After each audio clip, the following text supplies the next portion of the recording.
नमस्कार। मुंशी प्रेमचंद की कहानियों की श्रृंखला में अगली कहानी जो मैं पढ़ रहा हूं उसका नाम है प्रेरणा।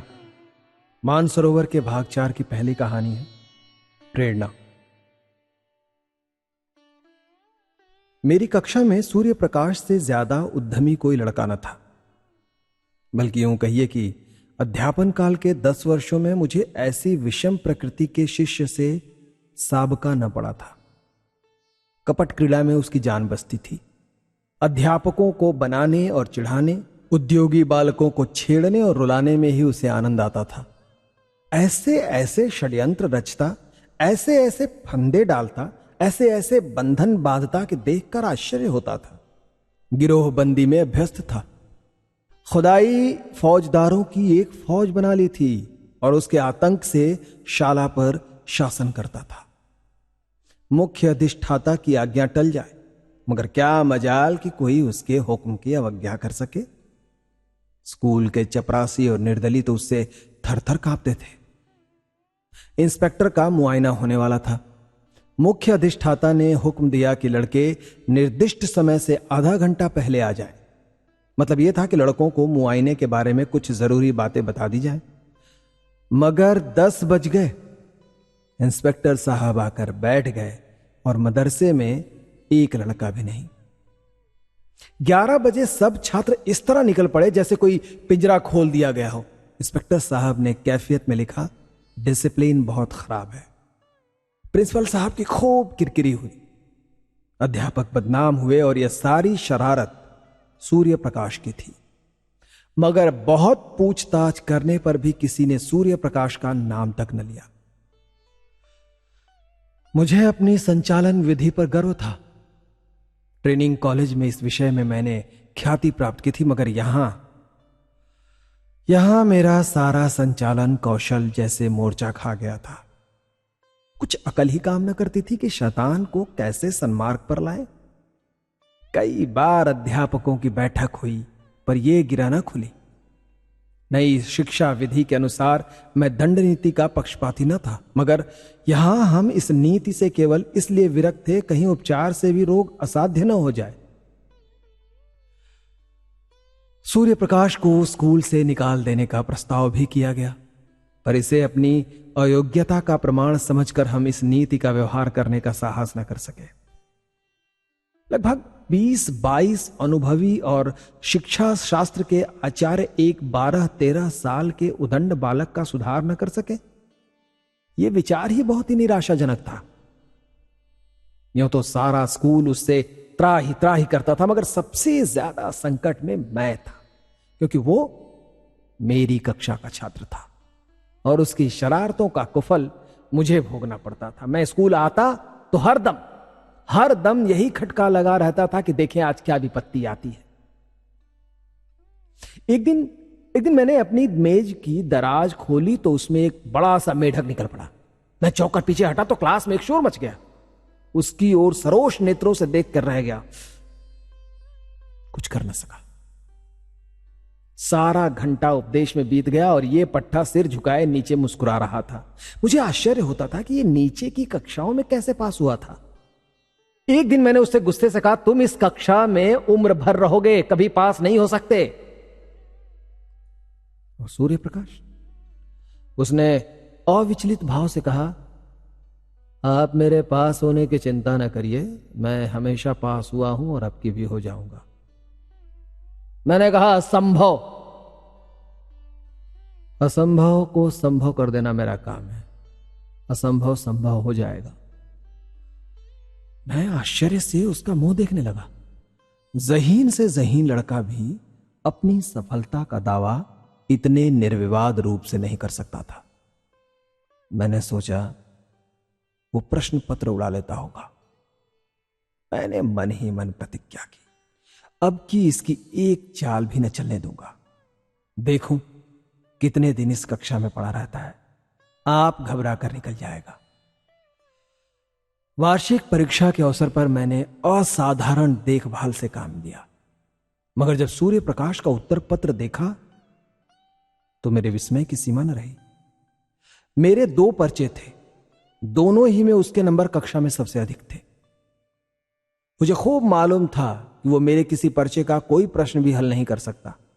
मैं इसे सिद्ध कर सकता था, मगर उसके उत्तर पत्रों को क्या करता? लिपि में इतना भेद न था जो कोई संदेह उत्पन्न कर सकता। मैंने प्रिंसिपल से कहा तो वो भी चकरा गए, मगर उन्हें भी जानबूझकर मक्खी निगलनी पड़ी। मैं कदाचित स्वभाव ही से निराशावादी हूं। अन्य अध्यापकों को मैं सूर्य प्रकाश के विषय में जरा भी चिंतित न पाता था, मानो ऐसे लड़कों का स्कूल में आना कोई नई बात नहीं।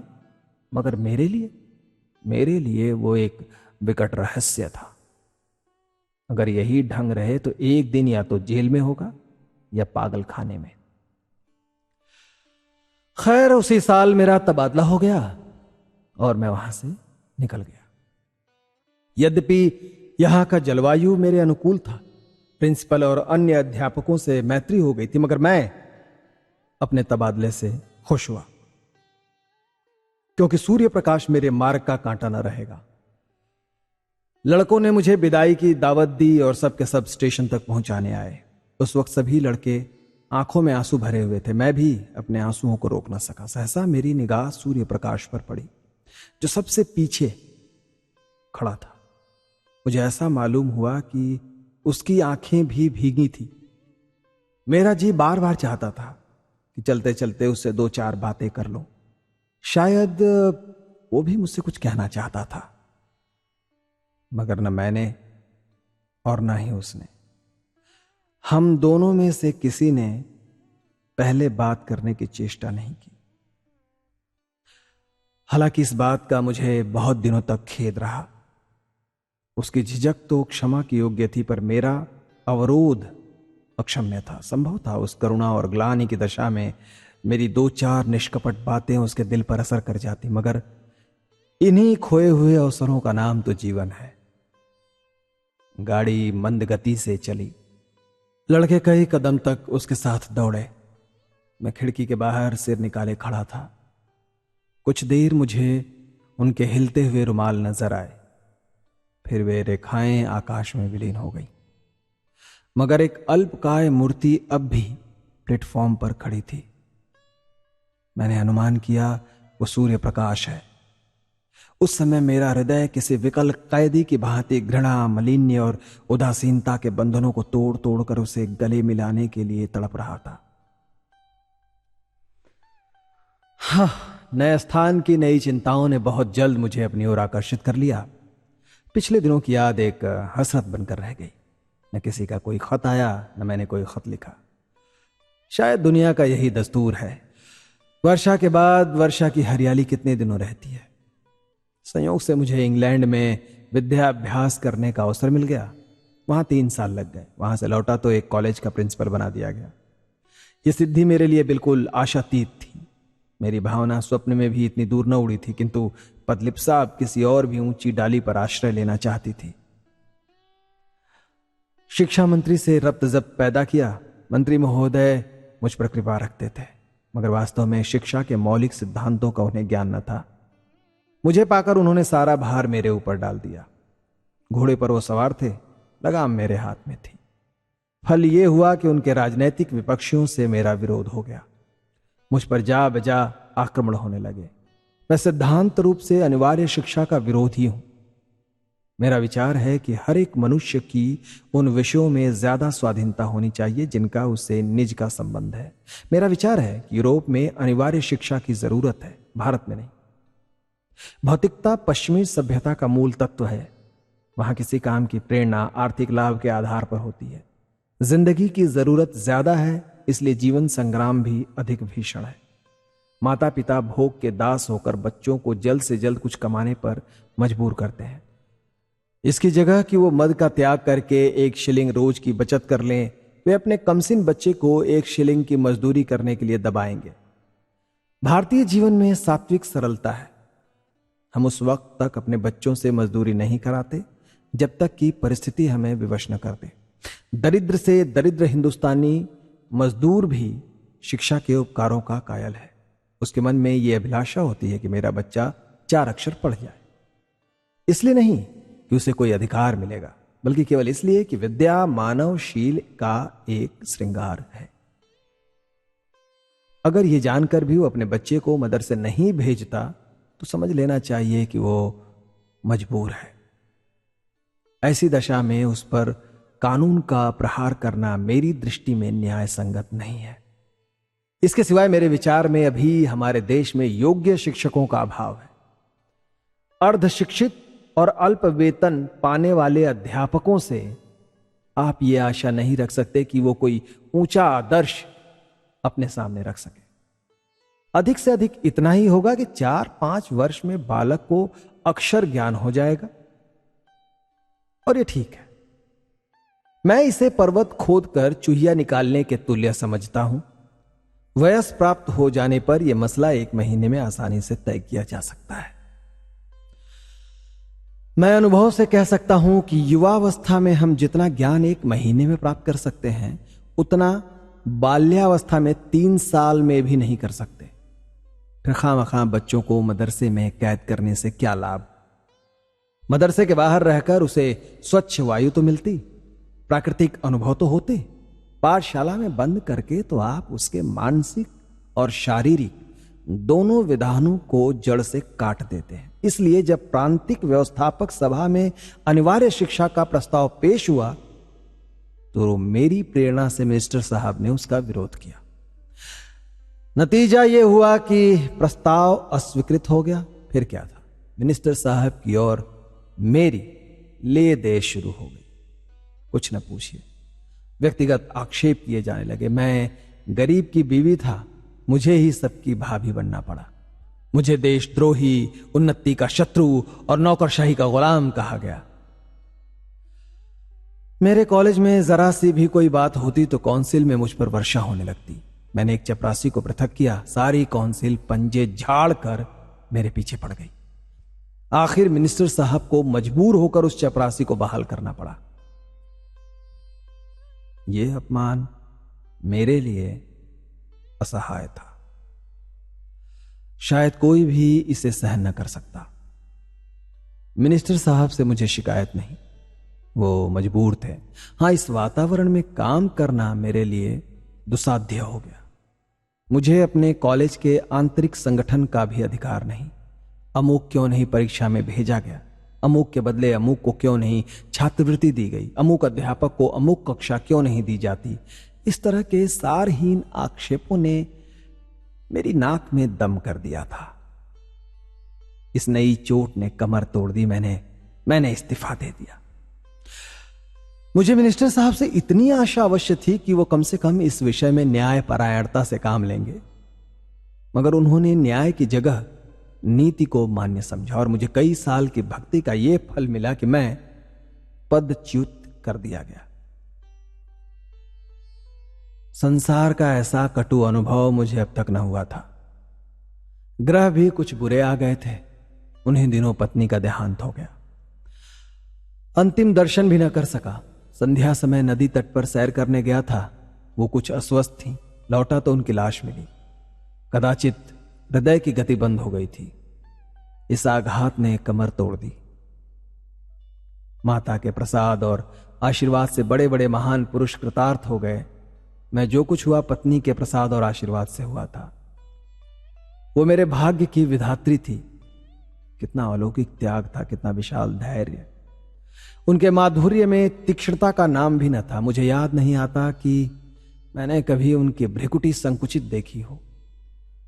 वो निराश होना तो जानती ही न थी। मैं कई बार सख्त बीमार पड़ा हूं।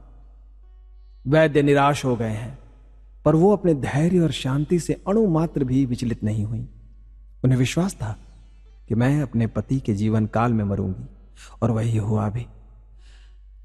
मैं जीवन में अब तक उन्हीं के सहारे खड़ा था। जब वो अवलंब ही न रहा तो जीवन कहां रहता।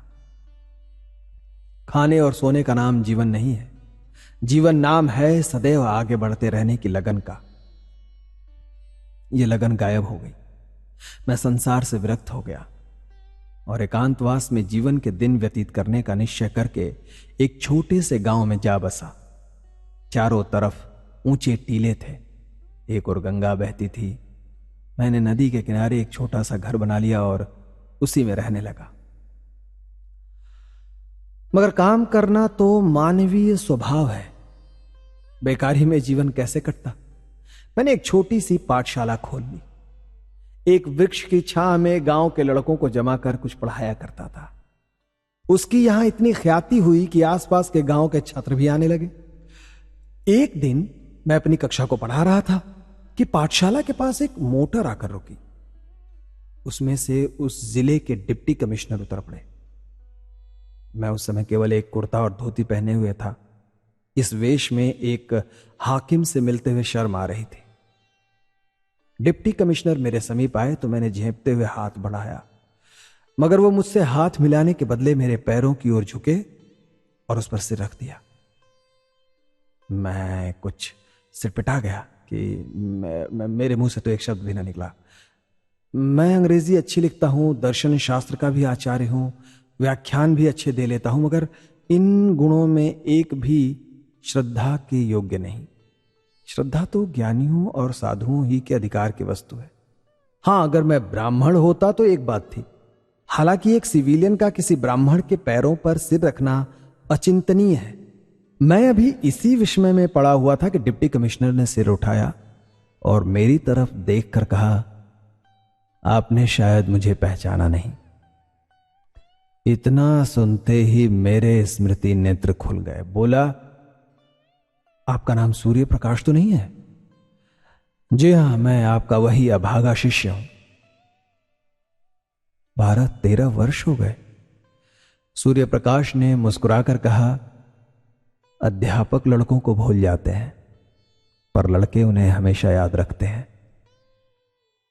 मैंने उसी विनोद के भाव से कहा, तुम जैसे लड़कों को भूलना असंभव है। सूर्य प्रकाश ने विनीत स्वर में कहा, उन्हीं अपराधों को क्षमा कराने के लिए सेवा में आया हूं। मैं सदैव आपकी खबर लेता रहता था। जब आप इंग्लैंड गए तो मैंने आपके लिए बधाई का पत्र लिखा, पर उसे भेज न सका। जब आप प्रिंसिपल हुए मैं इंग्लैंड जाने को तैयार था। वहां मैं पत्रिकाओं में आपके लेख पढ़ता रहता था। जब लौटा तो मालूम हुआ कि आपने इस्तीफा दे दिया और कहीं देहात में चले गए हैं। इस जिले में आए हुए मुझे 1 वर्ष से अधिक हुआ, पर इसका जरा भी अनुमान न था कि आप यहां एकांत सेवन कर रहे हैं। इस उजाड़ गांव में आपका जी कैसे लगता है? इतनी ही अवस्था में आपने वानप्रस्थ ले लिया। मैं नहीं कह सकता कि सूर्य प्रकाश की उन्नति देखकर मुझे कितना आश्चर्यमय आनंद हुआ। अगर वो मेरा पुत्र होता तो भी इससे अधिक आनंद न होता। मैं उसे अपने झोपड़े में लाया और अपनी राम कहानी कह सुनाई। सूर्य प्रकाश ने कहा, तो ये कहिए कि आप अपने ही एक भाई के विश्वासघात के शिकार हुए। मेरा अनुभव तो अभी बहुत कम है, मगर इतने ही दिनों में मुझे मालूम हो गया है कि हम लोग अभी अपनी जिम्मेदारियों को पूरा करना नहीं जानते। मिनिस्टर साहब से भेंट हुई तो पूछूंगा कि यही आपका धर्म था। मैंने जवाब दिया, भाई उनका दोष नहीं, संभव है इस दशा में मैं भी वही करता जो उन्होंने किया। मुझे अपनी स्वार्थ लिप्सा की सजा मिल गई और उसके लिए मैं उनका ऋणी हूं। बनावट नहीं, सत्य कहता हूं कि यहां मुझे जो शांति है वो और कहीं न थी। इस एकांत जीवन में मुझे जीवन के तत्वों का वो ज्ञान हुआ जो संपत्ति और अधिकार की दौड़ में किसी तरह संभव न था। इतिहास और भूगोल के पोथे चाटकर और यूरोप के विद्यालयों की शरण जाकर भी मैं अपनी ममता को न मिटा सका, बल्कि ये रोग दिन दिन और भी असाध्य होता जाता था। आप सीढ़ियों पर पांव रखे बगैर छत की ऊंचाई तक नहीं पहुंच सकते। संपत्ति की अट्टालिका तक पहुंचने में दूसरों की जिंदगी ही जीनों का काम देती है। आप कुचलकर ही लक्ष्य तक पहुंच सकते हैं। वहां सौजन्य और सहानुभूति का स्थान ही नहीं। मुझे ऐसा मालूम होता है कि उस वक्त मैं हिंसक जंतुओं से घिरा हुआ था और मेरी सारी शक्तियां अपनी आत्मरक्षा में ही लगी रहती थी। यहां मैं अपने चारों ओर संतोष और सरलता देखता हूं। मेरे पास जो लोग आते हैं कोई स्वार्थ लेकर नहीं आते और न मेरी सेवाओं में प्रशंसा या गौरव की लालसा है। यह कहकर मैंने सूर्य प्रकाश के चेहरे की ओर गौर से देखा। कपट मुस्कान की जगह ग्लानि का रंग था। शायद यह दिखाने आया था कि आप जिसकी तरफ से इतने निराश हो गए थे वो अब इस पद को सुशोभित कर रहा है। वो मुझसे अपने सदुद्योग का बखान कराना चाहता था। मुझे अब अपनी भूल मालूम हुई। एक संपन्न आदमी के सामने समृद्धि की निंदा उचित नहीं। मैंने तुरंत बात पलटकर कहा, मगर तुम अपना हाल तो कहो, तुम्हारी ये काया पलट कैसे हुई? भाई देखो, तुम्हारी शरारतों को याद करता हूं तो अब भी रोए खड़े हो जाते हैं। किसी देवता के वरदान के सिवा और तो कहीं ये विभूति न प्राप्त हो सकती थी। सूर्य प्रकाश ने मुस्कुराकर कहा, आपका आशीर्वाद था। मेरे बहुत आग्रह करने पर सूर्य प्रकाश ने अपना वृतांत सुनाना शुरू किया। आपके चले आने के कई दिन बाद मेरा ममेरा भाई स्कूल में दाखिल हुआ। उसकी उम्र 8-9 साल से ज्यादा न थी। प्रिंसिपल साहब उसे हॉस्टल में न लेते थे और न मामा साहब उसके ठहरने का प्रबंध कर सकते थे। उन्हें इस संकट में देखकर मैंने प्रिंसिपल साहब से कहा, उसे मेरे कमरे में ठहरा दीजिए। प्रिंसिपल साहब ने इसे नियम विरुद्ध बतलाया। इस पर मैंने बिगड़कर उसी दिन हॉस्टल छोड़ दिया और एक किराए पर मकान लेकर मोहन के साथ रहने लगा। उसकी मां कई साल पहले मर चुकी थी। इतना दुबला पतला, कमजोर और गरीब लड़का था कि पहले ही दिन से मुझे उस पर दया आने लगी। कभी उसके सिर में दर्द होता, कभी ज्वर हो जाता। आए दिन कोई ना कोई बीमारी खड़ी करती। इधर सांझ हुई और झपकियां आने लगी। बड़ी मुश्किल से भोजन करने उठता, दिन चढ़े तक सोया करता और जब तक मैं गोद में उठाकर बिठा न देता उठने का नाम न लेता था। रात को बहुधा चौंक कर मेरी चारपाई पर आ जाता, मेरे गले से लिपट कर सोता। मुझे उस पर कभी क्रोध ना आता। कह नहीं सकता मास्टर जी की क्यों मुझे उससे प्रेम हो गया। मैं जहां पहले 9 बजे सोकर उठता था, अब तड़के उठ बैठता और उसके लिए दूध गर्म करता, फिर उसे उठाकर हाथ मुंह धुलाता और नाश्ता कराता। उसके स्वास्थ्य के विचार से नित्य वायु सेवन को ले जाता। मैं जो कभी किताब लेकर न बैठता था उसे घंटों पढ़ाया करता। मुझे अपने दायित्व का इतना ज्ञान कैसे हो गया, इसका मुझे आश्चर्य है। उसे कोई शिकायत हो जाती तो मेरे प्राण नखों में समा जाते। डॉक्टर के पास दौड़ता, दवाएं लाता, मोहन की खुशामद करके दवा पिलाता। सदैव ये चिंता लगी रहती कि कोई बात उसकी इच्छा के विरुद्ध न हो जाए। इस बेचारे का यहां मेरे सिवा दूसरा कौन है? मेरे चंचल मित्रों में से कोई उसे चिढ़ाता या छेड़ता तो मेरी त्योरियां बदल जाती थी। कई लड़के तो मुझे बूढ़ी दाई कहकर चिढ़ाने लगे थे, पर मैं हंसकर टाल देता था। मैं उसके सामने एक अनुचित शब्द भी मुंह से ना निकालता। ये शंका होती थी कि कहीं मेरी देखा देखी ये भी खराब ना हो जाए। मैं उसके सामने इस तरह रहना चाहता था कि वो मुझे अपना आदर्श समझे और इसके लिए ये मानी हुई बात थी कि मैं अपना चरित्र सुधारूं। वो मेरा 9 बजे सोकर उठना, 12 बजे तक मटर गश्ती करना, नई नई शरारतों के मंसूबे, अध्यापकों की आंख बचाकर स्कूल से उड़ जाना, सब आप ही आप जाता रहा। स्वास्थ्य और चरित्र पालन के सिद्धांतों का मैं शत्रु था, पर अब मुझसे बढ़कर उन नियमों का रक्षक दूसरा न था। मैं ईश्वर का उपहास किया करता था, मगर अब पक्का आस्तिक हो गया था।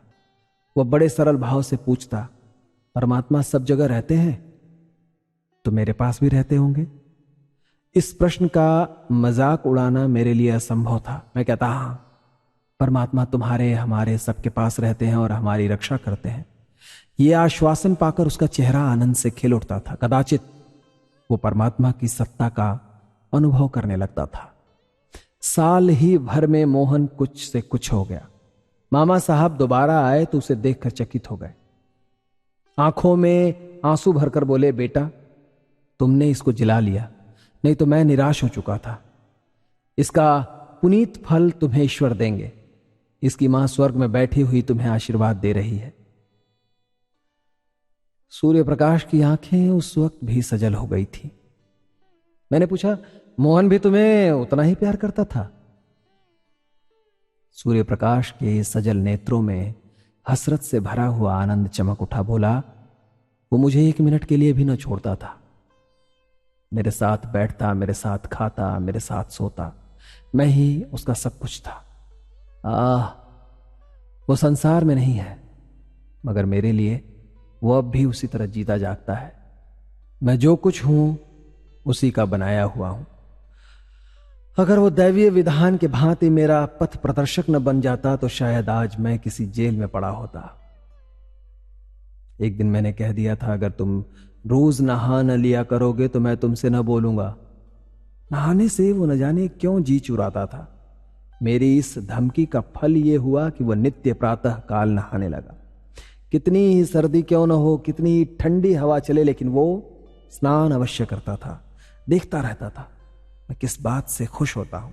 एक दिन मैं कई मित्रों के साथ थिएटर देखने चला गया। ताकीद कर कर गया था कि तुम खाना खाकर सो रहना। 3 बजे रात को लौटा तो देखा कि वो बैठा हुआ है। मैंने पूछा, तुम सोए नहीं? बोला, नींद नहीं आई। और उसी दिन से मैंने थिएटर जाने का नाम न लिया। बच्चों में प्यार की जो एक भूख होती है, दूध, मिठाई और खिलौनों से भी ज्यादा मादक, जो मां की गोद के सामने संसार की निधि की भी परवाह नहीं करती, मोहन की वो भूख कभी संतुष्ट न होती थी। पहाड़ों से टकराने वाली सारस की आवाज की तरह वो सदैव उसकी नसों में गूंजा करती थी। जैसे भूमि पर फैली हुई लता कोई सहारा पाते ही उससे चिपट जाती है, वही हाल मोहन का था। वो मुझसे ऐसे चिपट गया था कि पृथक किया जाता न था। अगर किया जाता तो उसकी कोमल बेल के टुकड़े टुकड़े हो जाते। वो मेरे साथ 3 साल रहा और तब मेरे जीवन में प्रकाश की एक रेखा डालकर अंधकार में विलीन हो गया। उस जीर्ण काया में कैसे कैसे अरमान भरे हुए थे। कदाचित ईश्वर ने मेरे जीवन में एक अवलंब की सृष्टि करने के लिए उसे भेजा था। उद्देश्य पूरा हो गया तो क्यों रहता। गर्मियों की तातील थी। 2 तातीलों में मोहन मेरे ही साथ रहा था। मामा जी के आग्रह करने पर भी घर न आया। अब की कॉलेज के छात्रों ने कश्मीर यात्रा करने का निश्चय किया और मुझे उसका अध्यक्ष बनाया। कश्मीर यात्रा की अभिलाषा मुझे चिरकाल से थी। इसी अवसर को गनीमत समझा। मोहन को मामा जी के पास भेजकर मैं कश्मीर चला गया। 2 महीने के बाद लौटा तो मालूम हुआ मोहन बीमार है। कश्मीर में मुझे बार बार मोहन की याद आती थी और जी चाहता था लौट जाऊं। मुझे उससे इतना प्रेम था, इसका अंदाजा मुझे कश्मीर जाकर हुआ। लेकिन मित्रों ने पीछा न छोड़ा। उसकी बीमारी की खबर पाते ही मैं अधीर हो उठा और दूसरे ही दिन उसके पास जा पहुंचा। मुझे देखते ही उसके पीले और सूखे हुए चेहरे पर आनंद की स्फूर्ति छलक पड़ी। मैं दौड़कर उसके गले से लिपट गया। उसकी आंखों में वो दूर दृष्टि और चेहरे पर वो अलौकिक आभा थी जो मंडराती हुई मृत्यु की सूचना देती है। मैंने आवेश में कांपते हुए स्वर में पूछा, ये तुम्हारी क्या दशा हो गई है मोहन? 2 महीने में ये नौबत कैसे हो गई? मोहन ने सरल मुस्कान के साथ कहा, आप कश्मीर की सैर करने गए थे, मैं आकाश की सैर करने जा रहा हूं। मगर यह दुख की कहानी कहकर मैं रोना और रुलाना नहीं चाहता। मेरे चले जाने के बाद मोहन इतने परिश्रम से पढ़ने लगा मानो तपस्या कर रहा हो। उसे यह धुन सवार हो गई थी कि साल भर की पढ़ाई 2 महीने में समाप्त कर ले और स्कूल खुलने के बाद मुझसे इस श्रम का प्रशंसा रूपी उपहार प्राप्त करे। मैं किस तरह उसकी पीठ ठोकूंगा, शाबाशी दूंगा, अपने मित्रों से बखान करूंगा। इन भावनाओं ने अपने सारे बालोचित उत्साह और तल्लीनता से उसे वशीभूत कर लिया। मामा जी को दफ्तर के कामों में इतना अवकाश कहां कि उसके मनोरंजन का ध्यान रखें। शायद उसे प्रतिदिन कुछ न कुछ पढ़ते देखकर वो दिल में खुश होते थे। उसे खेलते देखकर वो जरूर डांटते, पढ़ते देखकर भला क्या कहते। फल ये हुआ कि मोहन को हल्का हल्का ज्वर आने लगा, किंतु उस दशा में भी उसने पढ़ना ना छोड़ा। कुछ और व्यतिक्रम भी हुए। ज्वर का प्रकोप और भी बढ़ा, पर उस दशा में भी ज्वर कुछ हल्का हो जाता तो किताबें देखने लगता था। उसके प्राण मुझ में ही बने रहते। ज्वर की दशा में भी नौकरों से पूछता, भैया का पत्र आया? वो कब आएंगे? इसके सिवा और कोई दूसरी अभिलाषा न थी। अगर मुझे मालूम होता कि मेरी कश्मीर यात्रा इतनी महंगी पड़ेगी तो उधर जाने का नाम भी न लेता। उसे बचाने के लिए उससे जो कुछ हो सकता था वो मैंने सब कुछ किया, किंतु बुखार, टाइफाइड था, उसकी जान लेकर ही उतरा।